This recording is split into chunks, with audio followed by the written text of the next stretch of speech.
Assalamualaikum warahmatullahi wabarakatuh.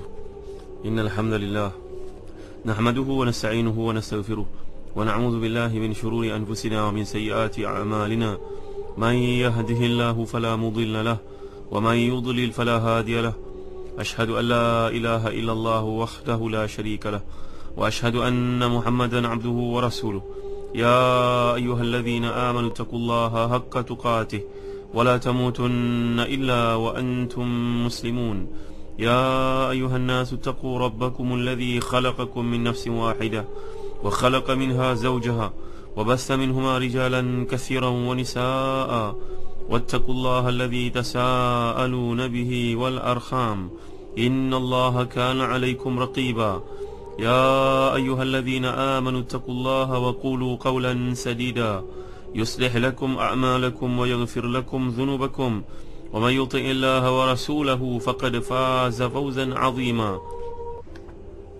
أما بعد. Saudara penerbit bersama hadirin syurin, ikhwati fillah, muslim-muslimat yang dirahmati dan dikasihi Allah sekalian, kita berada pada dua ayat penghabisan daripada suratul Ahqaf, iaitu firman Allah Subhanahu wa taala, A'udzu billahi minasyaitonir rajim. ويوم يعرض الذين كفروا على النار أليس هذا بالحق قالوا بلى وربنا قال فذوقوا العذاب بما كنتم تكفرون فاصبر كما صبر أولو العزم من الرسل ولا تستعجل لهم كأنهم يوم يرون ما يوعدون لم يلبثوا إلا ساعة من نهار بلاغ فهل يهلك إلا القوم الفاسقون. صدق الله العظيم. Demikianlah tuan-tuan yang dirahmati dan dikasihi sekalian, kalau kita lihat pecahan ayat, cara berhentinya seperti yang dicadangkan dalam Quran Wakaf Ibtida. Kita berada pada ayat-ayat penghabisan daripada suratul Ahqaf, iaitulah firman Allah Subhanahu wa taala, dan ingatlah pada ketika orang-orang kafir dihadapkan kepada neraka, dikatakan kepada mereka, bukankah azab ini benar? Mereka menjawab, ya benar, demi Rabb kami. Maka Allah Subhanahu wa taala berfirman, rasakanlah azab ini disebabkan kamu selalu ingkar. Maka bersabarlah kamu seperti orang-orang yang memiliki keteguhan hati dari kalangan para rasul. Mereka telah bersabar, dan janganlah kamu minta dia segerakan azab bagi mereka pada hari mereka melihat azab ini ancamkan kepada mereka. Mereka terasa seolah-olah tidak tinggal di dunia melainkan sesaat pada siang hari sahaja. Inilah satu pelajaran yang cukup, maka tidak dibinasakan melainkan kaum-kaum yang fasik. Ikhwati fillah, para pendengar yang dirahmati dan dikasihi Allah sekalian, pada kuliah lalu kita telah bincangkan bagaimana golongan kafir ini mereka mempersoalkan kekuasaan Allah Subhanahu wa taala. Datang ayat yang sebelum ini, ayat awalam yara anna Allah alladhi khalaqa as-samawati wal arda wa lam ya'ya bi khalqihinna biqadirin ala ayyuhil mauta. Allah gambarkan bahawa kekuasaan Allah Subhanahu wa taala itu mampu untuk menghidupkan orang mati, untuk menerima balasan atas amalan mereka di dunia dahulu. Ini samalah dengan firman Allah Subhanahu wa taala dalam surah Al-Mu'min, surah Ghafir yang pernah kita tafsirkan dahulu, la khalqus samawati wal ard akbaru min khalqin nas walakinna aktsaran nas la ya'lamun. Sungguhnya penciptaan langit dan bumi lebih besar daripada penciptaan manusia, tapi kebanyakan manusia tak mengetahui. Jadi seterusnya Allah SWT memberikan kecaman, ancaman kepada golongan yang kafir ini dengan ayat wa yauma yu'radu alladhina kafaru 'alan nasi alaysa hadza bil haqq. Ingatlah hari ketika orang-orang kafir dihadapkan kepada mereka, dikatakan mereka, bukankah azab ini benar? Iaitu dikatakan kepada mereka, bukankah siksaan benar? Ni adalah sabil tahakkum, maknanya satu bentuk kecaman. Soalan yang bentuk kecaman. Adakah benda ni benda yang tipu-tipu yang dahulu kamu dustakan ketika dunia, ataupun ia benar-benar berlaku? Lalu mereka pun tak ada pilihan melainkan berkata, qalu bala wa rabbina. Mereka berkata, benar, kami tidak dapat menafikannya lagi, wahai Tuhan kami. Qala fadhuqul azab bima kuntum takfurun. Lalu Allah Subhanahu wa taala berfirman kepada mereka, rasakanlah azab ini disebabkan kamu selalu ingkar. Muslim-muslimat yang dirahmati dan dikasihi Allah sekalian, jadi manusia ini mereka sering mempertikaikan, sering mempersoalkan. Mereka selagi tak melihat perkara tersebut, tidaklah terbit dalam hati rasa nak beriman kepada Allah Subhanahu wa taala. Jadi bila melihat depan mata mereka sendiri apa yang berlaku, dengan khusyuk mereka mudahkan diri, tidak lagi menyombong macam di dunia dahulu. Mereka pun menjawab, benar sekali wahai Tuhan kami. seakan-akan mereka berkata sambil menundukkan kepala sebab tak dapat nak menyombongkan diri lagi, kerana sudah menghadapi kenyataan pada waktu itu bahawa apa yang dikatakan oleh Allah Subhanahu Wa Taala selama ini yang didustakan benar-benar berlaku di depan mata. Mereka alami sekarang betapa pahitnya. Dengan rendah dan hina mereka mengucapkan Tuhan kami. Pada waktu tirai sudah pun ditutup, tak ada peluang lagi untuk kembali kepada Allah Subhanahu Wa Taala, barulah nak mengaku Tuhan kami. Dahulu di dunia masakan, di dunia dahulu sibuk dengan Tuhan-Tuhan sembahannya sendiri, golongan yang dipuja-puja olehnya di dunia, sampai Allah pun diketepikan. Masya Allah manusia ni kan tuan-tuan, ketika di dunia bukan mengampu lagi dia, seolah-olah itu yang dia ada di depannya, bosnya itu merupakan Tuhan. Apa yang bosnya cakap itu kata-kata Tuhan. Apa yang Tuhan cakap, apa yang Allah SWT tetapkan, itu perkara kedua. Mesti utamakan bos dahulu. Besok ke akhirat barulah kamu tahu siapa yang sebenarnya yang kamu sembah, untuk siapa kamu hidup. Jadi keputusan Allah SWT yang tetap.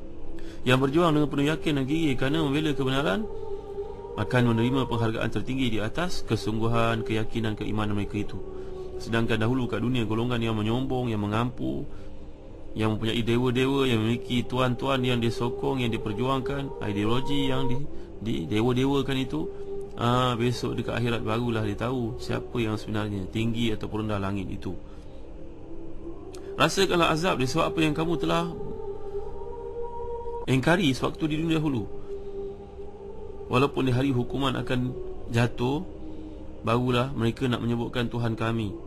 Namun perkataan sebut tuan-tuan sudah tidak memiliki harga lagi. Ia sudah jadi percuma. Dahulu kalau kat dunia kamu sebut Rabbunallah, Allah, Allah, Ya Ilahi, Ya Rabbi, maka Allah SWT bergetar arasy Allah SWT untuk mendengar permintaanmu, wahai saudara. Tapi ke akhirat, tempat yang sudah tidak ada harga lagi kalimah tersebut, maka Allah tidak akan pedulikan kamu lagi. Jadi begitulah yang bernama kebenaran, dan begitulah yang namanya keadilan. Ikhwati billah, muslim-muslimat yang dirahmati dan dikasihi Allah sekalian. Jadi telah terbukti dalam ayat yang lalu tentang kewajipan, kemestian berlakunya kiamat. Dan setelah ayat ini menerangkan, menegaskan kuasa Allah SWT menghidupkan orang yang telah mati, membangkitkan mereka untuk menerima balasan balik semula, maka ini merupakan sekelumit peristiwa yang akan dialami oleh penghuni neraka, para penderhaka pada Allah SWT. Di ayat ini menyatakan bahawa ingat, sebutkan kepada mereka tentang hari kiamat dan kedahsyatannya. Ingatkan juga kepada mereka bahawa orang-orang kafir dihadapkan ke neraka sehingga mereka melihat dengan mata kepala, merasakan kepanasan yang mengerikan itu. Lalu dengan nada kecaman dikatakan kepada mereka, bukankah seksa yang dahsyat ini benar, dahulu kamu pernah dustakan? Barulah mereka terkial-kial menjawab, ya benar wahai Tuhan kami, wahai Tuhan kami. Barulah Nasr perkataan tersebut. Jadi seksa yang disampaikan kepada kami kini terbukti kebenarannya. Jadi Allah Subhanahu Wa Taala yang Maha Berkuasa berfirman pada masa itu, fadzuqul azab bima kuntum takfurun. Maka rasakanlah seksa ini disebabkan kamu dahulu ketika dunia selalu ingkar terhadapnya. Ikhwati billah, kemudian datanglah ayat yang terakhir sekali, fasbir kama sabara ulul azmi minar rusuli wa la tasta'jil lahum ka'annahum yawma yarawna ma yu'aduna ma lam yalbathu illa sa'atan min naharin balagh fahal yuhlaku illa alqaumul fasiqun. Maka sabarlah kamu wahai Muhammad sebagaimana sabarnya ulul azmi di kalangan para rasul. Janganlah engkau minta disegerakan bagi mereka azab pada hari mereka melihat ancaman itu sampai kepada mereka, seolah mereka tidak tinggal melainkan sesaat sahaja di dunia pada siang hari. Satu pelajaran, maka tidak ada binasakan melainkan kau yang fasik. Tuan-tuan, kerana suatu perkara ini diperhitungkan, diberi balasan oleh Allah Subhanahu Wa Taala, maka tabahlah dan sabarlah kamu wahai Muhammad menghadapi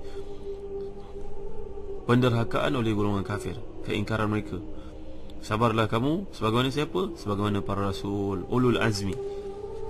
Ulul azmi ini adalah perhitungan yang panjang di kalangan para ulama untuk membahaskan siapakah mereka ini. Tapi dahulu kita pernah bincangkan sedikit dalam surah Asy-Syu'ara,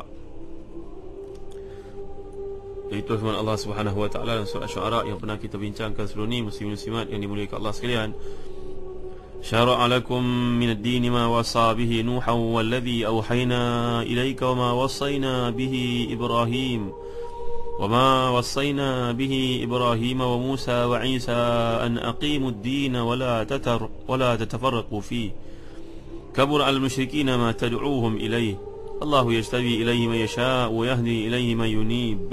Pernah kita bincangkan ini tuan-tuan kan, Allah telah menetapkan untuk kamu satu agama yang pernah diwasiatkan dengannya terhadap Nabi Nuh dan golongan Nabi-Nabi yang lain yang kami wahyukan kepada mereka. Apa yang kami wahyukan kepada Ibrahim, Musa dan juga Isa.